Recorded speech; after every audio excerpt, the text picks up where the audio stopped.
আসসালামু আলাইকুম ওয়া রাহমাতুল্লাহি ওয়া বারাকাতুহু ইন্নাল হামদুলিল্লাহ ওয়াসসালাতু ওয়াসসালামু আলা রাসূলিল্লাহ ওয়া আলা আলিহি ওয়া সাহবিহি আজমাইন। সম্মানিত প্রিয় ভাই ও বোনেরা, দেশে প্রবাসে যে যেখানে আছেন, আশা করি আল্লাহর রহমতে আপনারা অনেক ভালো আছেন। আজকের বিষয়টা হলো হাঁফানি।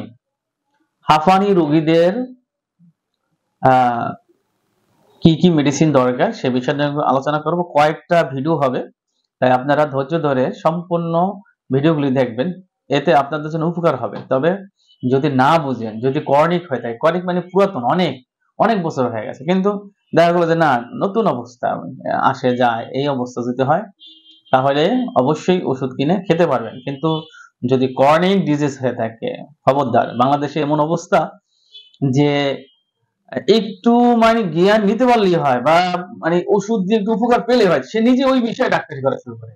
এটা কিন্তু জঘন্য জঘন্য অপরাধ। যেমন আপনি হাদিস জানলেই হাদিস প্রচার করতে পারবেন না। হাদিসের রাবি কে, মতন কি, এটা জয়ীফ না সহিহ না, এটা রেজাল, সবকিছু জানতে হবে।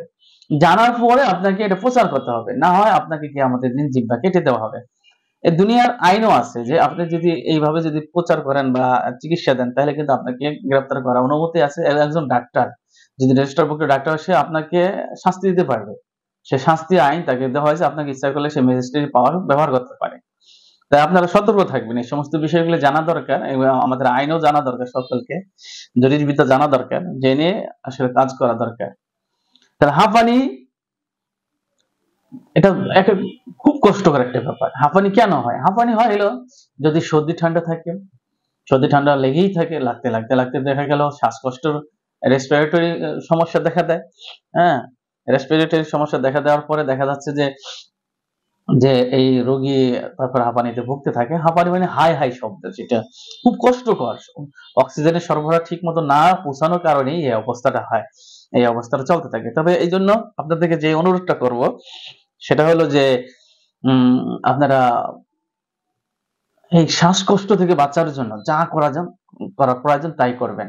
আহ নিজের জীবনকে ধন্য করবেন। আজকে মূল আলোচনা যাওয়ার আগে আপনাদের কাছে যারা আমার চ্যানেলটি সাবস্ক্রাইব করেন নাই, তারা সাবস্ক্রাইব করবেন। পাশে থাকা বেল আইকন চেপে রাখবেন, বেশি বেশি শেয়ার করবেন। প্রতারককারীদের কাছ থেকে বেঁচে থাকবেন। প্রতারণার যে জাল আমার বিরুদ্ধে চলছে বাংলাদেশে, হাজার হাজার ভিডিও ব্যবহার করে আপনাদের কাছ থেকে হালুয়ায় মোহাম্মদ, সাফরিন মাফরিন এই সেই বিক্রি করতেছে। আমি কিন্তু কোনো কিছুই করি না। আমার শুধু আপনার এখন আমার শাহজাদা হালু আমি এখন তো স্পন্সর করি না, মানে অ্যাড দিই না।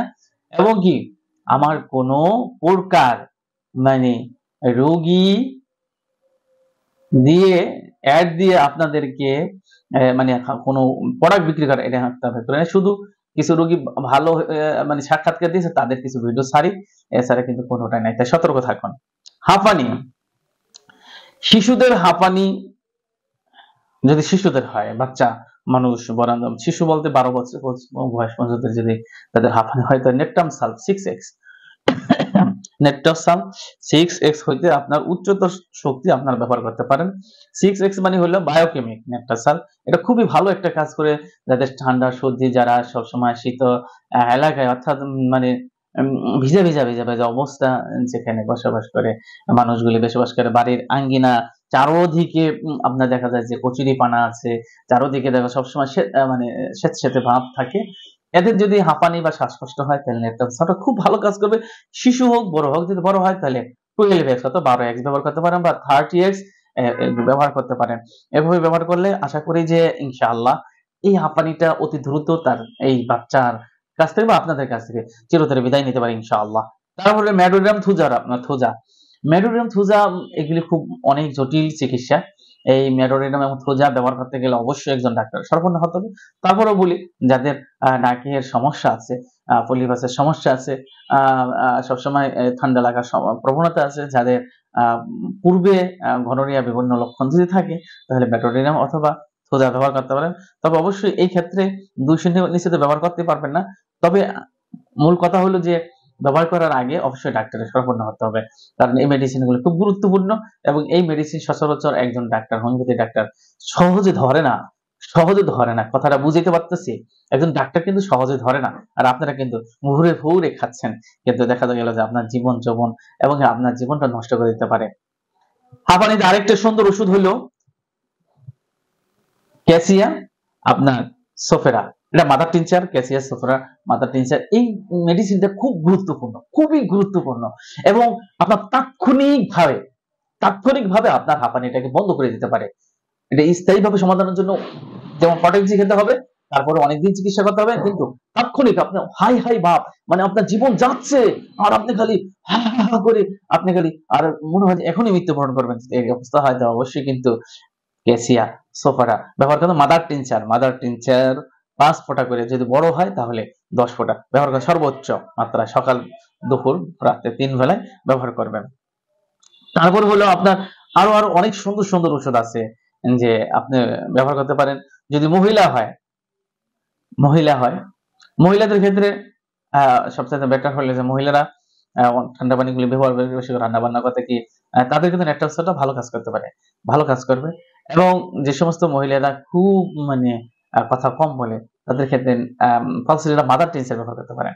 পালসিটেলা মাদার টিনচার যদি তাদের মাসিকের সমস্যা থাকে, তাদের যদি রক্তে কোনো সমস্যা থাকে, তাহলে পালসিটেলা মাদার টিনচার ব্যবহার করতে পারেন আপনি।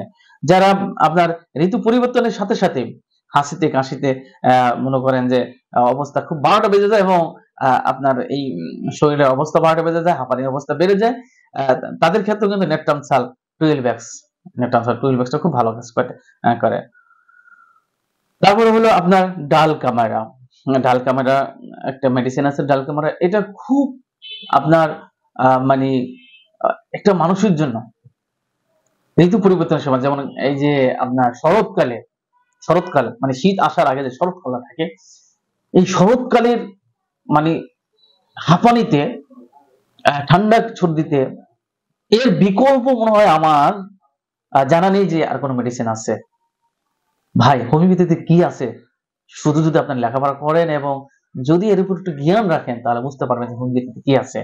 এই ডালকামারা মেডিসিনটা শতকরা 90% মানুষ যদি শরৎকালের মানে শীত আসার আগে যে আপনার অবস্থাটা হয়, আবহাওয়া পরিবর্তন হয়, যে 2টা মাস থাকে শরৎকাল, সেই সময়ের অবস্থা এই আপনার এই মেডিসিন গুলিতে খুব ভালো কাজ করে। তাই আপনারা ডালকামারা ব্যবহার করবেন। আজকে এই বলে বিদায় নিচ্ছি। বিদায় নেওয়ার আগে আপনাদের কাছে রিকোয়েস্ট, যারা আমার চ্যানেল এখনো সাবস্ক্রাইব করেন নাই, তারা সাবস্ক্রাইব করবেন, পাশে থাকা বেল আইকন চেপে রাখবেন, বেশি বেশি শেয়ার করুন, ভালো লাগবেন। আমার তৌফিক ইল্লা বিল্লাহ। আসসালামু আলাইকুম ওয়া রাহমাতুল্লাহি ওয়া বারাকাতুহু।